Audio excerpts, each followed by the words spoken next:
L'Assemblée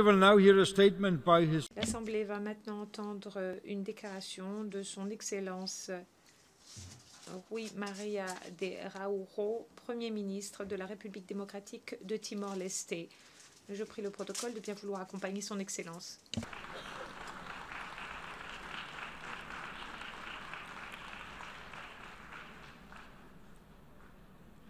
I have the great pleasure of welcoming the Prime Minister of the Je souhaite la bienvenue au Premier ministre de la République du Timor-Leste, son Excellence Rui Maria de Rauro, et je l'invite à parler à l'Assemblée.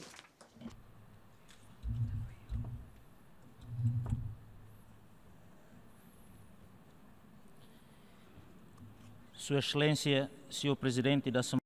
Excellence, Monsieur le Président de l'Assemblée générale des Nations unies, Excellence, Monsieur le Secrétaire général des Nations unies, Excellence, Mesdames et Messieurs les chefs d'État et de gouvernement, Mesdames et Messieurs. C'est avec une double satisfaction que je m'adresse aujourd'hui à cette prestigieuse organisation. C'est pour moi un privilège que de pouvoir faire usage de la parole pour la première fois pour cette Assemblée générale, mais principalement parce que nous tous ensemble, ici, États membres, en train de célébrer ensemble le 70e anniversaire de cette instance. Il s'agit sans nul doute d'un moment historique dans la vie des Nations unies, moment où nous pouvons célébrer, réfléchir avec honnêteté aux principes et à l'esprit qui ont été à la genèse de cette organisation et où nous pouvons également réfléchir à ses échecs ou succès tout au long de ces 70 dernières années. Ces échecs et ces succès qui sont étroitement associés à différents événements dans le monde, et notamment la création de la République démocratique de Timor-Leste, dont le statut en tant qu'État souverain a été reconnu internationalement le 20 mai 2002. Malgré cela, le panorama mondial a connu de nombreux changements depuis la signature de la Charte des Nations unies il y a 70 ans, en 1945. Aujourd'hui, en effet, nous sommes une organisation qui compte 193 États membres, qui pour la plupart ont été créés après la fin de la Deuxième Guerre mondiale. Le monde du XXIe siècle est caractérisé par une conjoncture de complexité, de défis et d'opportunités qui sont distinctes et qui nécessitent des interventions de la part des États.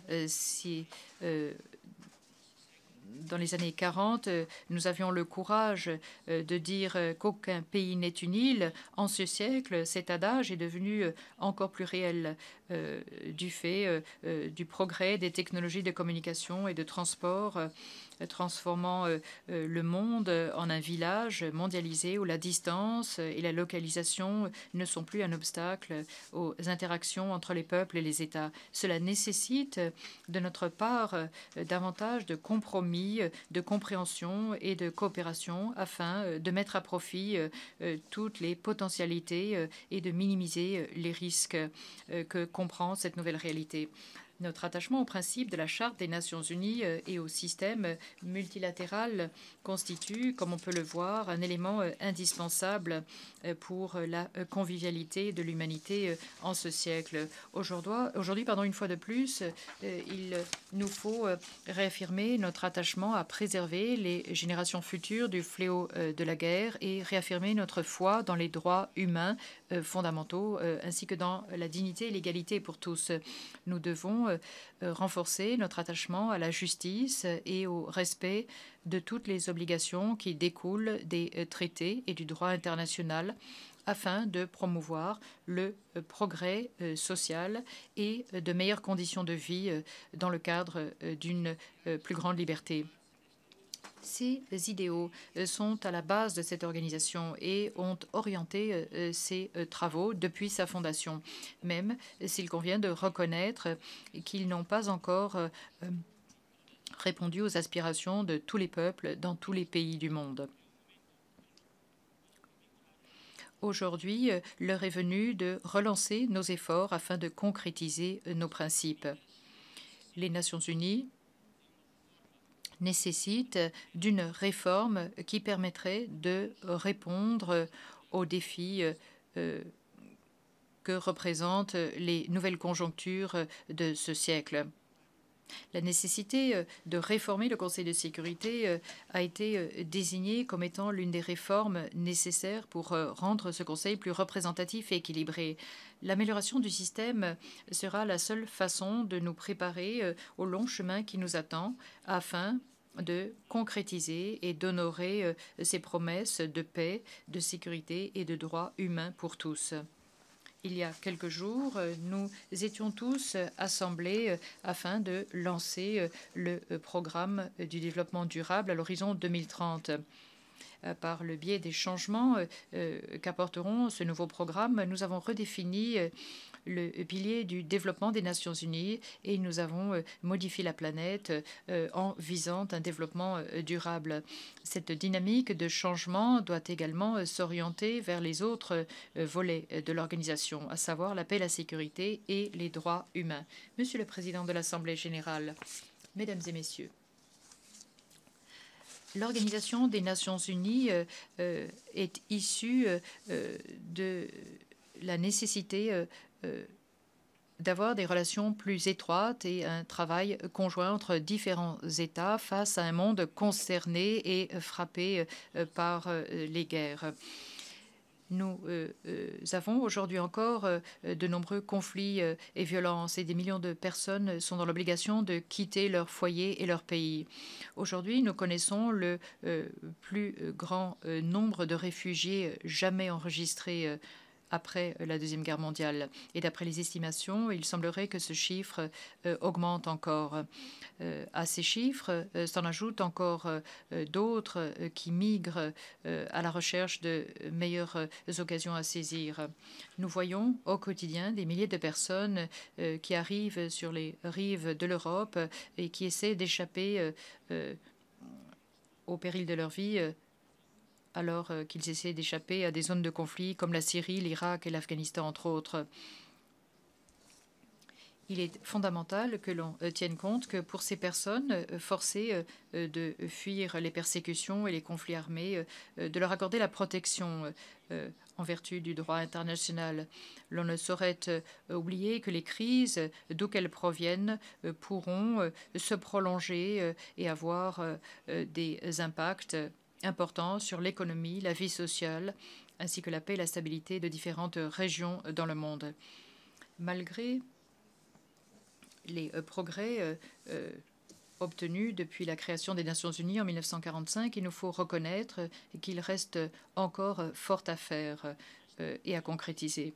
Il existe aujourd'hui encore des conflits ainsi que des crises en Afrique, au Moyen-Orient, en Asie, en Europe et en Amérique.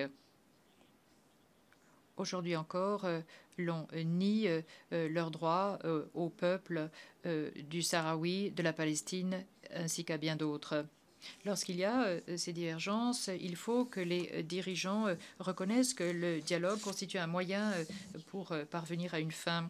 Le Timor-Leste est particulièrement ravi et félicite les États-Unis d'Amérique et la République de Cuba de la reprise de leurs relations diplomatiques en souhaitant que ce dialogue franc et ouvert conduira rapidement au déblocage des relations économiques, financières et commerciales. Monsieur le Président de l'Assemblée générale, Mesdames et Messieurs, il y a des menaces nouvelles et différentes à la paix, à la sécurité et aux droits humains depuis la création des Nations unies. Le terrorisme, la criminalité organisée et la violence extrême sont de nouveaux adversaires à la paix et à la sécurité internationale. Les Nations unies et la communauté internationale doivent s'adapter à ces nouvelles menaces afin de parvenir à un processus de paix et de construction des États dans l'inclusion, la responsabilité et la transparence en visant une paix durable. Les autres défis qui ne sont peut-être pas constants dans les réseaux sociaux, mais ce sont des défis comme les changements climatiques. Et face à ceci, un moment décisif approche. Les délibérations qui auront lieu en fin d'année à Paris devront avoir des conséquences universelles, ambitieuses et juridiquement contraignantes. L'heure est venue d'agir s'agissant des changements climatiques. Le monde entier avance sur le chemin d'un consensus en reconnaissant qu'il est urgent de lutter contre ces changements climatiques avec les citoyens, la société civile et les dirigeants religieux, comme nous l'avons constaté en entendant le message de Sa Sainteté, le pape François, et la déclaration prononcée par les dirigeants musulmans et en soulignant le devoir moral de tous pour protéger les plus vulnérables et prendre soin de la planète sur laquelle nous vivons.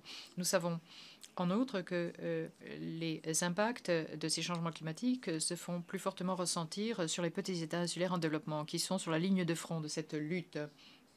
Nos îles voisines du Pacifique ont souffert de tempêtes gravissimes, ainsi qu'avec une augmentation du nombre de catastrophes naturelles auxquelles se joignent, comme si cela ne suffisait pas, l'érosion des sols et l'élévation du niveau de la mer. Monsieur le Président de l'Assemblée générale, Mesdames et Messieurs, le Timor-Leste, qui fait partie de cette communauté des nations depuis 13 ans, est prêt à travailler et à contribuer à la communauté internationale en s'appuyant sur son expérience nationale.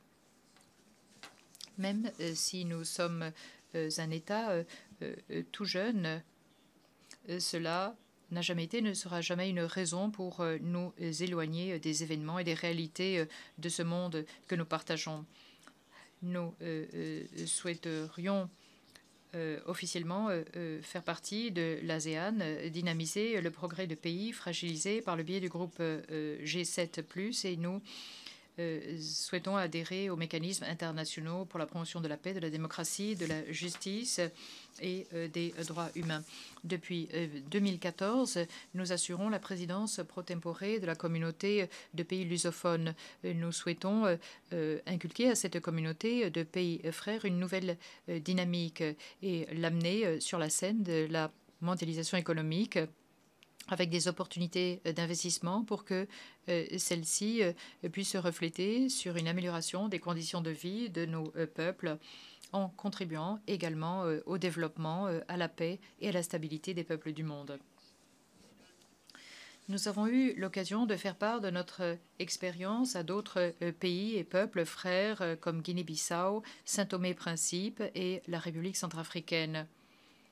La participation de Timor-Leste sur la scène de la politique internationale est le reflet de notre conviction quant à l'importance de la solidarité, du respect mutuel et de la coopération en vue d'un monde meilleur. Nous avons connu, nous aussi, récemment, une transition au plan du gouvernement.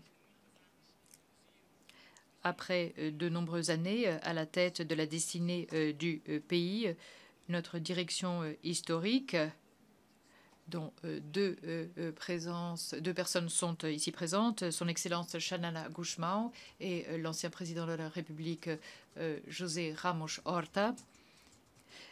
Il nous manque encore un modèle de démocratie inclusive. Cette inclusion démocratique qui a été à l'origine du gouvernement constituel, du 4e gouvernement constituel, a été réalisée de façon pacifique et dans la dignité. Le gouvernement que j'ai l'honneur de diriger a assumé un engagement. Il s'agit de continuer à maintenir la paix et la stabilité qui ont été conquises auparavant, tout en poursuivant les efforts développés par le gouvernement qui m'ont précédé afin de promouvoir la croissance et le développement du pays ainsi que le bien-être de notre peuple.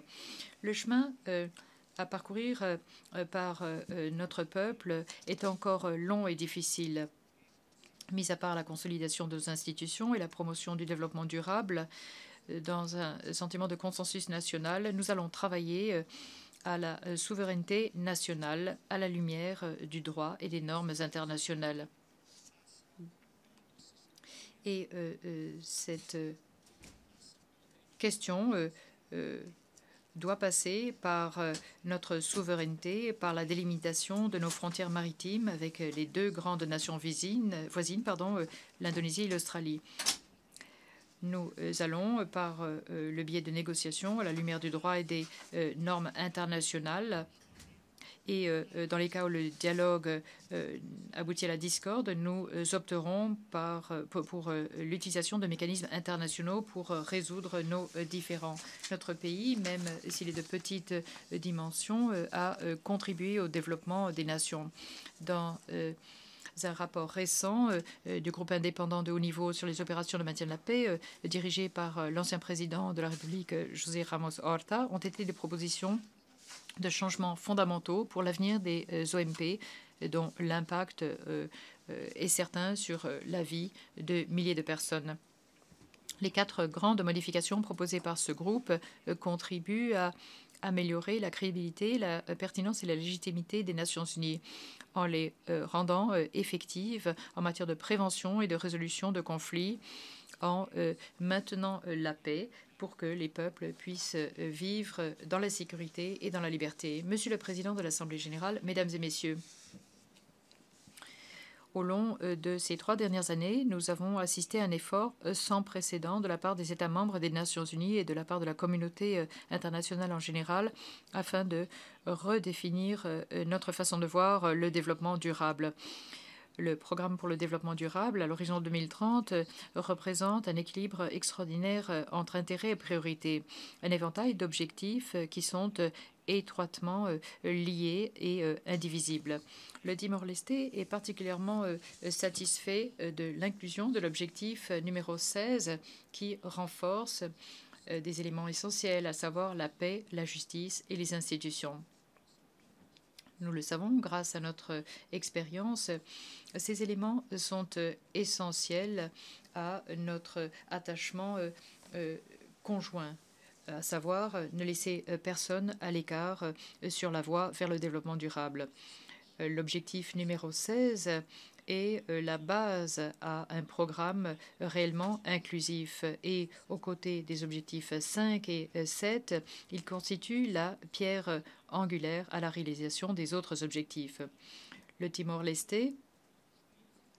est prêt à travailler avec d'autres pays partenaires de développement en partageant tout ce dont il dispose pour les mettre en œuvre, ainsi que les autres objectifs du développement durable. Pour terminer, permettez-moi de remercier les Nations unies en la personne du secrétaire général et du président de cette auguste assemblée, de remercier tous les États membres des Nations unies ici présents, ainsi que tous les secteurs de la société qui nous ont appuyés lors de notre lutte pour la libération jusqu'à ce que nous soyons reconnus en tant qu'État souverain. C'est en toute humilité qu'une fois de plus, nous exprimons tous nos remerciements et notre ferme attachement à continuer de participer à cette grande équipe des États qui luttent ardemment à un monde plus prospère, juste et pacifique, car nous restons convaincus que les nations, lorsqu'elles sont unies, sont beaucoup plus fortes et produisent des résultats qui sont meilleurs. Je vous remercie de votre attention.